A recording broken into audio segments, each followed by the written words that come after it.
वक्ता के बहुत अच्छे लक्षण स्कंद पुराण तो महात्म्य आए हैं।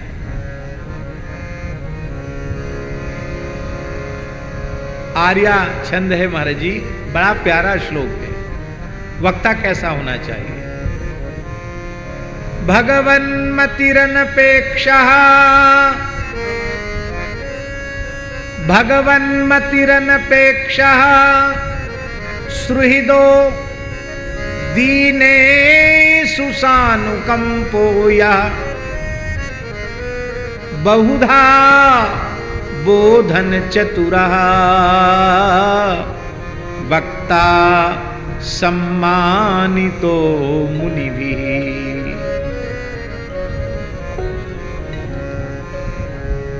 पद्म पुराण तो भागवत वक्ता का लक्षण भी अच्छा है। विरक्तो वैष्णवो विप्रो वेद शास्त्र विशुद्धिकृत, दृष्टांत कुशलो धीरः वक्ता कार्योति निष्प्र। ये भी बहुत प्रसिद्ध है, लेकिन ये श्लोक भी बहुत महत्वपूर्ण है। हम कहेंगे उससे भी महत्वपूर्ण ये है। वक्ता का महाराज जी प्रथम लक्षण है भगवन्मति। उसकी बुद्धि भगवान में लगी हुई होनी चाहिए।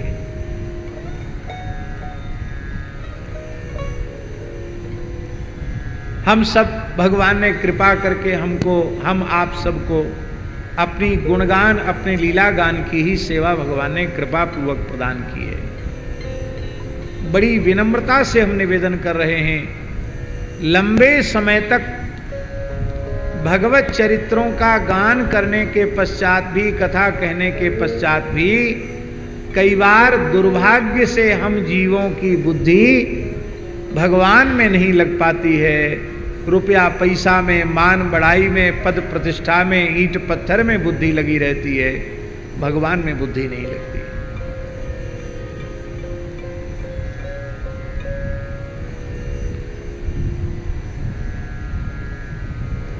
क्योंकि एक छोटी सी बात कहें, हमारे ब्रज में एक बहुत बड़े विद्वान थे, पुराणाचार्य के रूप में प्रसिद्ध थे। आप लोगों ने दर्शन किया होगा, पूज्य पंडित श्री श्रीनाथ शास्त्री जी।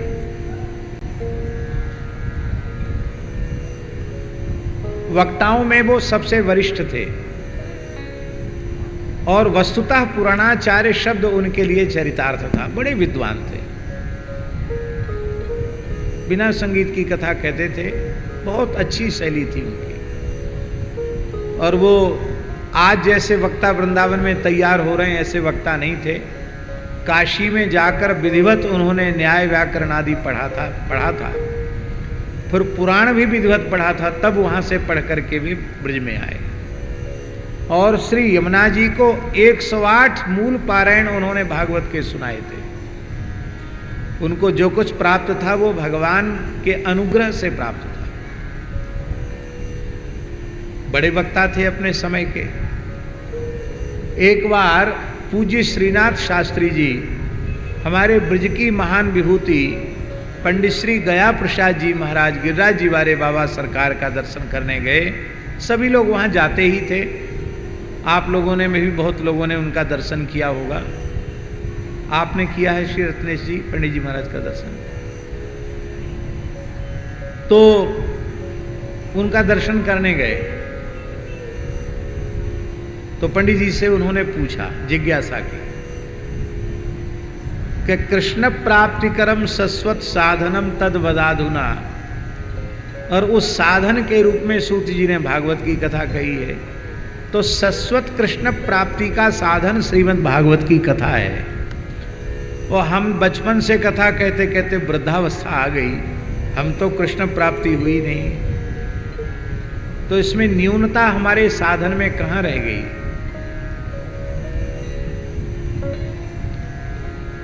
तो श्री पंडित जी महाराज ने बड़ी विनम्रता से उत्तर दिया कि जिस उद्देश्य को लेकर आपने जीवन भर कथाएं कही, उनकी पूर्ति में कहीं कोई कसर रह गई क्या? आपने यश कीर्ति के लिए और लक्ष्मी की कृपा प्राप्त हो जाए इसके लिए आपने किया, तो उसमें तो आपको कहीं कोई कमी रह नहीं गई। अब भागवत कृष्ण प्राप्ति का संकल्प लेकर के भागवत का आश्रय लोगे तो अवश्य कृष्ण प्राप्ति हो जाएगी। और पूज्य श्रीनाथ शास्त्री जी स्वयं इस संस्मरण को अपने मुखारविंद से कहते थे कि पंडित जी की प्रेरणा से हमने भागवत का आश्रय कृष्ण प्राप्ति के लिए लिया, और मुझे कहने में बहुत संतोष है कि कोई सकाम भाव से भी भागवत का आश्रय लेगा, यदि भागवत का आश्रय लिया है तो अंत में वह निष्काम हो जाएगा, उसकी प्रीति शरीर संसार में कहीं नहीं रह जाएगी, उसे कृष्ण प्रेम अवश्य प्राप्त हो जाएगा। और जिसे कृष्ण प्रेम प्राप्त हो गया है वो कृष्ण प्राप्ति का निश्चित अधिकारी है, इसमें कोई संदेह नहीं। हम कहना ये चाहते हैं कि जीवन भर कथा कहने के बाद भी हमारा उद्देश्य यदि यश कीर्ति है, रुपया पैसा है, मान प्रतिष्ठा बड़ाई प्रशंसा ये है, तो इसी में हम रह जाएंगे। जो कथा कहने सुनने का वास्तविक फल है उससे हम वंचित हो जाएंगे। इसलिए स्वयं ब्रह्मा जी ने नारद जी को भागवत का उपदेश करने के बाद स्पष्ट कर दिया, और नारद जी के ब्याज से हम सबके लिए भी ये संकल्प करवा दिया ब्रह्मा जी ने, यथा हरौ भगवती नृणाम भक्तिर भविष्यति सर्वात्मन्यखिलाधारे इति संकल्प्य वर्णय। और हम कहेंगे इति संकल्प वर्णय ही नहीं, यही संकल्प लेकर वक्ता को वर्णन करना चाहिए और यही संकल्प लेकर के श्रोता को सुनना चाहिए। यथा हरौ भगवती नृणाम भक्तिर भविष्यति, वक्ता को कथा कहते समय एक ही संकल्प रखना चाहिए, हमारे सहित सबके हृदय में सर्वात्मा अखिलात्मा विश्वात्मा भगवान श्री हरि के चरणों में अविरल प्रीति कैसे हो जाए, कैसे भगवान में प्रेम हो जाए, शरीर संसार से वैराग्य हो जाए, भगवत चरणारविंद में अनुराग हो जाए, यही संकल्प लेकर के वक्ता को कथा कहनी चाहिए और यही संकल्प लेकर श्रोता को सुननी चाहिए। क्योंकि कृष्णार्थीति धनार्थीति वक्ता श्रोता द्विधा मता, यथा वक्ता तथा श्रोता तत्र सौख्यम विवर्धते, उभयोर्वैपरीत्येतु रसाभासो फलच्युति। कृष्णार्थी वक्ता बनकर हम कहें और कृष्णार्थी वक्ता बनकर हम सुने। कृष्णार्थी वक्ता है और धनार्थी श्रोता है, तो उभयोर वैपरीत्येतु रसाभासा, रस उत्पन्न नहीं होगा, रसाभास हो जाएगा, और रसाभास हो जाएगा तो फलच्युति हो जाएगी, फल की प्राप्ति नहीं होगी। भागवत श्रवण का जो वास्तविक फल है वो नहीं मिलेगा। श्रोता है कृष्णार्थी और वक्ता है धनार्थी, तो भी रसाभास हो जाएगा, फलच्युति हो जाएगी। इसका मतलब है कृष्णार्थी बनकर ही कहें, रामार्थी बनकर ही कहें, रामार्थी बनकर ही सुने। भगवन्मति ही, ये भगवन्मति का अर्थ है, वक्ता की भगवन्मति होनी चाहिए। अनपेक्षा, अनपेक्षा महाराज जी, भगवन्मति होगा तो अनपेक्षत्व अपने आप उसके भीतर प्रकट हो जाएगा, अनपेक्ष हो जाएगा। सापेक्ष कब होगा? जब बुद्धि भगवान में न लगी हुई होगी। भोगों में, लौकिक पारलौकिक भोगों में बुद्धि लगी रहेगी तो सापेक्ष रहेगा, अनपेक्ष थोड़ी होगा। भगवान में बुद्धि लग जाएगी तो निरपेक्षता अपने आप आ जाएगी। भगवन्मति अनपेक्षा। और जब महाराज जी अनपेक्ष हो जाएगा तो प्राणी मात्र का सुहृद हो जाएगा, सबका सच्चा हितैषी हो जाएगा, विश्व कल्याण की भावना उसमें आ जाएगी। और फिर धनी मानियों पर अनुग्रह, दीनेषु सानुकंपो, यह दीनों पर विशेष दया करना, उसका स्वभाव बन जाएगा। आज हम लोग कृपा तो करते हैं, श्रीमंतों पर विशेष कृपा करते हैं, दीनहीनों पर विशेष कृपा नहीं करते हैं।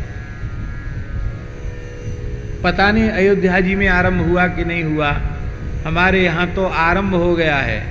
पैकेज जानते हैं, इतने लाख का पैकेज है, सब वक्ताओं के अलग अलग रेट हैं, किसका कितने लाख का पैकेज है, सबका अलग अलग है। और भगवान की बड़ी कृपा है, इतनी कृपा है महाराज जी, हम कह नहीं, सब चल रहे हैं। हाँ, चल नहीं, दौड़ रहे हैं। चलना अलग है, दौड़ना अलग है। और कोई संस्कृतज्ञ व्यक्ति कथा में जाकर बैठ जाए तो उसे समझ में आ जाएगा श्लोक का उच्चारण भी शुद्ध नहीं है, भाषा में प्रवेश ही नहीं है।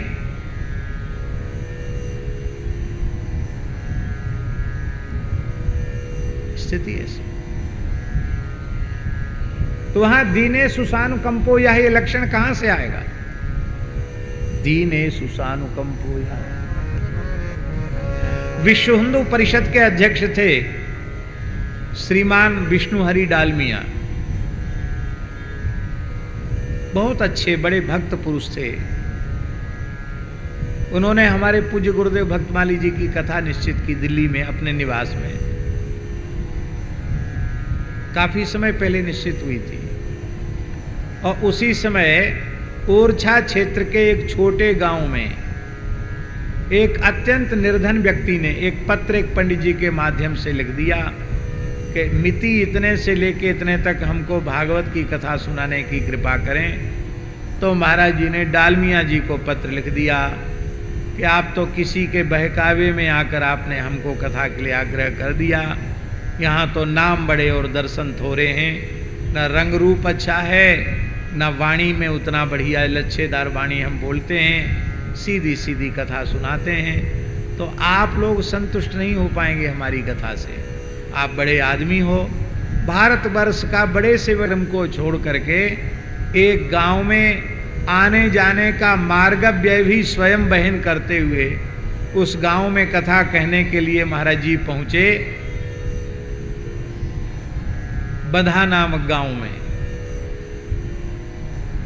बहुत गरीब आदमी था महाराज जी। कथा हो गई पूरी तो पंच लोग निर्णय करते थे व्यास जी को क्या दक्षिणा दी जाए। अब तो वो परंपरा नहीं रही, पहले वो बुंदेलखंड में परंपरा थी। पंच लोग, पंचायत बैठती थी, वो कहते थे पंडित जी आए, इनको क्या दिया जाए।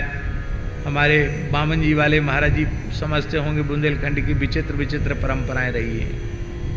उसमें एक परंपरा ये भी थी, क्यों रेट नहीं बिगड़ना चाहिए, हमको भी करानी पड़ेगी, तो इतनी दक्षिणा हम कहाँ दे पाएंगे।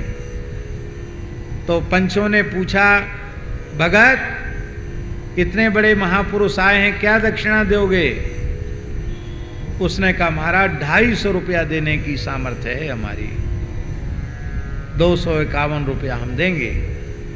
अरे बोले भाई गांव के पंडित होते तो इतना भी बहुत था, वृंदावन से आए हैं, कम से कम 501 तो कर दो। पंचों ने कहा उसको, उसने कहा महाराज हमें तो और आप लोगों को भी तो कुछ न कुछ देना पड़ेगा, कोई वर्ण में बैठे हैं, कोई पूजन में बैठे हैं, हमें सबको निपटाना है, कुछ लोगों को जिमाना भी पड़ेगा, भले ही कम लोगों को जिमा में, पर कुछ न कुछ तो पंगत करानी पड़ेगी कि नहीं, भंडारा करना पड़ेगा।